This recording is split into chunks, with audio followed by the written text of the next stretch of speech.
Hi, I'm Paul Feinberg. I'm host of UCLA Anderson's podcast. My guest today is Professor Ed Leamer. Ed and I will be talking today about the Ceridian UCLA Pulse of Commerce Index. Welcome, Ed. Let's just start by telling our listeners and our viewers, tell us about the index, how it came in, how you got involved, and what it is. Well, the Ceridian Corporation is a human resource processing firm. They took over the old ComData headquarters in Minneapolis, and they do payroll processing. ADP is the biggest payroll processor. They have a pretty big payroll processing operation as well. They have a LifeWorks products. They're the biggest processor of COBRA claims. And they also have a ComData subsidiary based in Nashville that processes credit card swipes from the trucking industry, where the trucker or an employee of a trucking company is provided a ComData credit card. And when that credit card is swiped at one of 7,000 truck stops all over the country, that diesel fuel transaction, both the volume and the price, are recorded on Ceridian computers in Nashville within a half a second. Ceridian about 2 years ago came to myself and Charles River Associate, a consulting firm, and asked which of these databases that they have, internal databases, that could they turn into a external product that would help us understand where the economy is and where it's going. We look through all of these, and the one we focus on is this diesel fuel transaction, because we thought that was the most unique and probably the most valuable to add to the conversation about where the economy is going. So we worked about a year making sure this was representative, making sure it was useful, thinking about seasonal adjustment issues. And at the end of the year, we released the product nationally. We come out monthly with an index, which we call the Ceridian UCLA Pulse of Commerce Index. That Pulse of Commerce is a reference to the fact that the interstates that crisscross the country are the arteries of the system, and the product flowing on those arteries is the lifeblood. If you don't move the product, then the economy is going to stall out and really die. So that's the logic for the Pulse of Commerce concept. But the database is much richer than just the monthly release, because it allows us to explore on a transaction-by-transaction basis what's going on with trucking all over the country.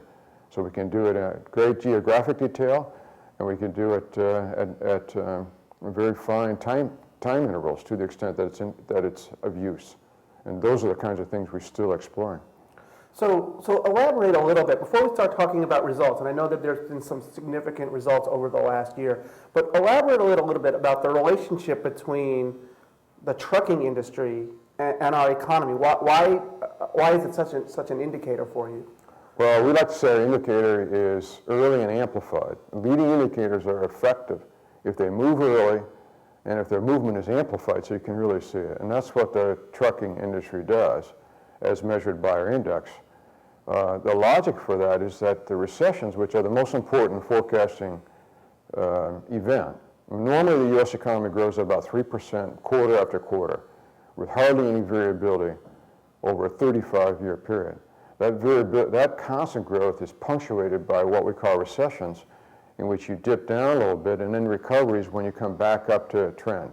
And the forecaster's first and most important job, an economic forecaster's first and most important job, is to tell you when that recession is coming, and to tell you the character and strength of the recovery when it's there.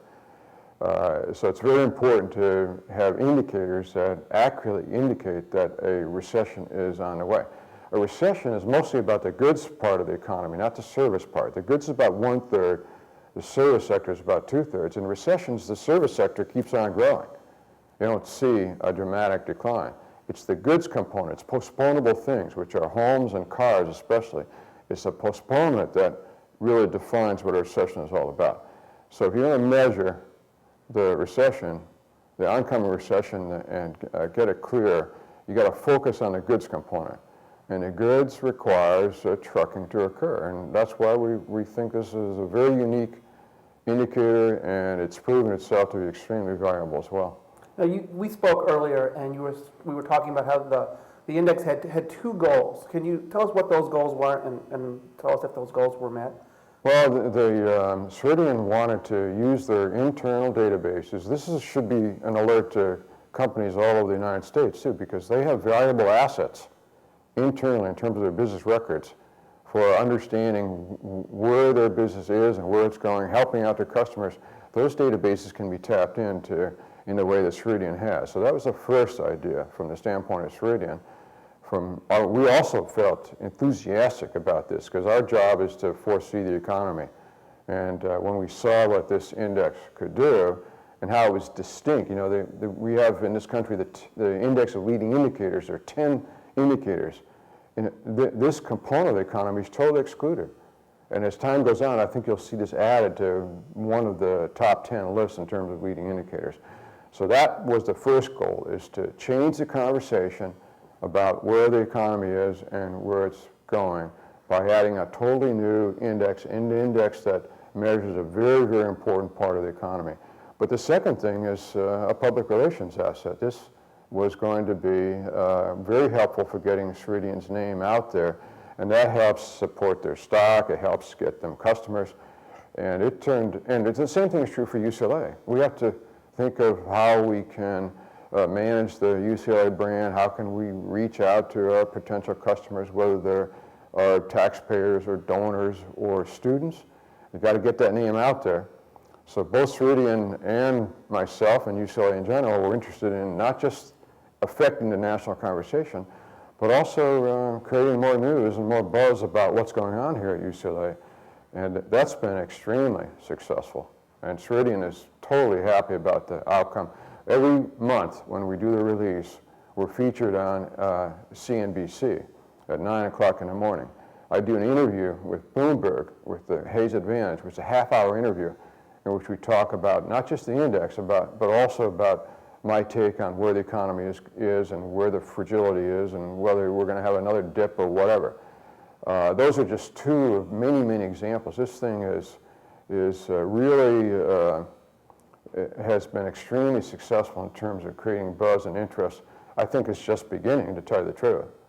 The most successful firm in that regard is ADP, which releases on the first of each month an employment report based on their actual payroll processing, actual payroll checks that were cut during the month before. And they get tremendous news coverage and interest on Wall Street.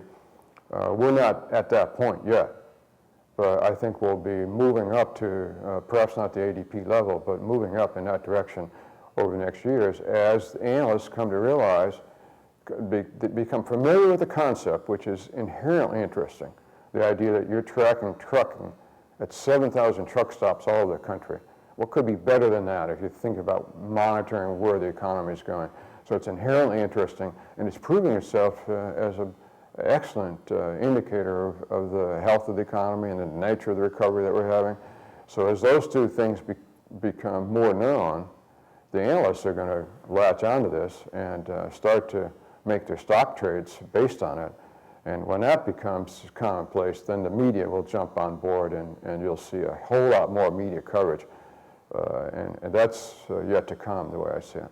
Okay, I know that people watching and listening are going to want to get to your take on the economy and what the index is showing.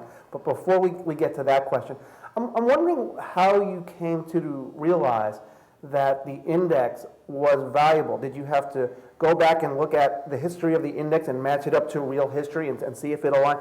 Can you kind of explain how that process works? Well, fortunately, Ceridian has kept their records for a very long time. Most companies tend to discard their records after a few years, but Ceridian had tapes that went all the way back to 1999. In fact, if they had to, they could go before that. So when we were studying this index, I expressed to them that the most important thing is to know when the recession is going to come, and we had to have as many recessions in the database as you could in order to study its effectiveness. So by stretching it back to 1999, we were able to include the recession of 2000, as well as now the very severe recession that we had in 2008 and 2009. So then armed with that data that goes back to 1999, we did a whole lot of correlational studies, econometric studies, to find out what it tracked best, where it didn't work so well, to confirm that the issues that were apparent, which is not a non-representative sample. It's not a representative sample, it's the customers of Ceridian. They don't have everybody in the universe. And to make sure that there weren't long-term trends in terms of fuel efficiency that were getting in the way of the validity of the index, to make sure that there were not rapid changes in modes between trucks and rail. We went through a year studying that database, addressing a sequence of these kinds of problems to confirm that it was really useful. And it turns out that if you want to know where industrial production is, this index does extremely well. If you want to have a sense of imports, also, surprisingly enough, the imports apparently give rise to high levels of trucking activity. And then there's a sequence of other things. Real retail sales are closely correlated with this index.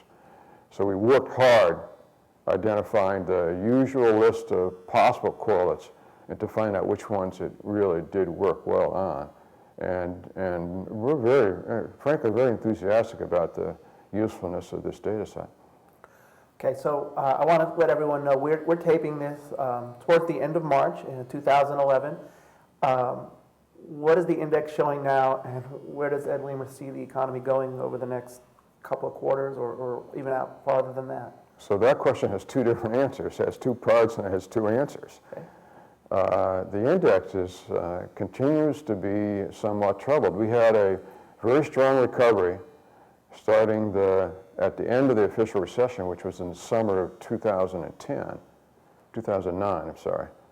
And then through say June of 2009 until May of 2010, we had what looked like a V-shaped recovery in terms of trucking, very robust growth, growing at almost the same rate that we fell into the hole that we fell into in 2008 and 2009.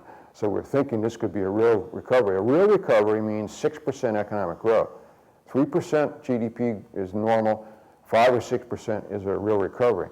A real recovery means putting Americans back to work. It means getting that unemployment rate dramatically falling from the 9 to 10% level that it's been in the last year. So we had what looks like the makings of a real recovery through May of last year. But since May, we've been on a different kind of track upward and a rather slow growth. Still growing, no double dip issue, but not the kind of robust growth, extraordinary growth that would signal that we were on a high growth recovery, real recovery track. There are really 4 scenarios that we've had in mind for forecasting for a couple of years. One is the double dip scenario in which we'd have another decline. We never thought that had much merit, so we called that the double dip delusion in order to cast aspersion on it. The second most pessimistic scenario was the PIMCO new normal. And new normal, along with double dip, have been thrown in the idea trash basket. New normal was we were going to have a decade of 2% growth. And PIMCO seems to me to be running away from that idea. We never thought that had much merit either, because long-term growth is determined by productivity gains. And productivity is all about entrepreneurial, innovative spirit of Americans. And we didn't see that as being fundamentally altered by the financial problems. And so it saw no logic in having a new long-term economic growth. So that left 2 scenarios, and we've been kind of filtering back and forth between these 2 scenarios. One is normal growth, which is 3%, with the unemployment stuck where it is. You don't get enough growth to drive it down. So that means about 9% growth, a very slow decline in unemployment if at all. And the other more optimistic scenario, the one that's still a possibility, is a real recovery with 5 to 6% growth, and with unemployment being moved down rapidly. We thought that this time we wouldn't have a real recovery, so we're more like 3%. Our forecast for last year was a little better than 3%. The real economy grew about 3%. Our forecast for this year is a little better than 3%, not 5 to 6%. And we've been growing at that rate. That's consistent with the pulse of commerce. The pulse of commerce is signaling probably a little lower than the 3%, meaning the goods component of the economy isn't showing the kinds of robust growth that would be characteristic of real recessions.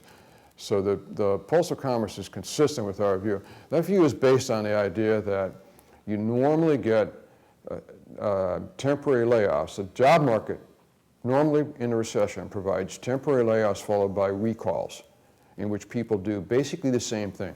They go back to the same employer, the same workstation, carrying out the same activity. And fiscal and monetary policy works, or seems to work under those circumstances, because it only needs to nudge the pace of recalls a little bit in order to improve the economy. But there are also, in every recession, permanent displacements in which workers have to find new place to work, new skills, and the process of finding a new job can be very slow, and it can involve dramatic reductions in aspirations, because you might have a great job in the sector that you've been in for a long time, and finding a new job equivalent could take a heck of a long time, and maybe it just requires a reduction in aspirations, so you take a job that is very unlike what you had. This time we think we have a record number of permanent displacements. About 2.5 million jobs in manufacturing have gone away. Some of them have gone to foreign shores, but it's really robots and microprocessors too that are doing a lot of work that humans used to do. We think there's about 2 million jobs in construction that are not coming back anytime soon. We built, at the peak of the housing market, we built 2.2 million homes per year, where normal is only 1.5 million. So that ratio of 2 to 1.5 is a measure of the excess capacity that we built during the housing bubble. We're not going to need that excess capacity. So even though housing starts now at only about 500,000, when they get back to 1.5 million, we're not going to see the employment levels that we had when we had a 2 million unit year. So that's about 2 million workers.